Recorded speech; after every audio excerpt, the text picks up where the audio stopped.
Hello viewers, welcome again to another important episode.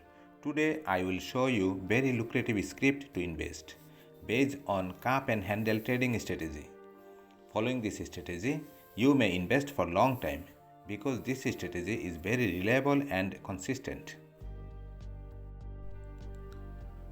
So dear viewers, if you are new here, please subscribe my channel, do comments and share with your friends.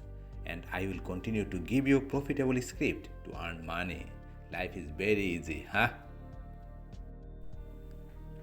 Today I will discuss this script only on weekly chart, where you see clear picture of this strategy.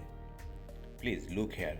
After long downtrend, at the bottom level it creates a cup and handle pattern.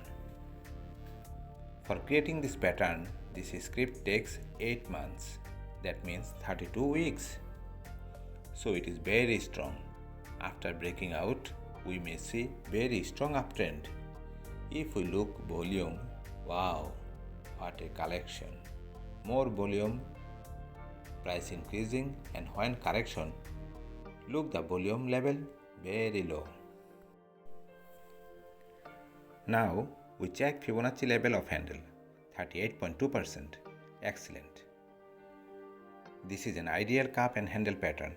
You are very lucky because in the real market it is rare to find accurate pattern. In this script, we do not need stop loss. But who knows the future? If unfortunately the price goes down, your stop loss will be the below of the handle. So, where will be the target? For short term, it may near this resistance level and then above. But as this pattern is bullish continuation, so it may go more than this target level. For this script, I do not go to daily chart. If necessary, you may check it. Obviously, all other indicators you will find bullish for this script. Okay viewers, these are all today. Wish your invest remain safe. Thanks for watching this video. See you in the next video. Bye.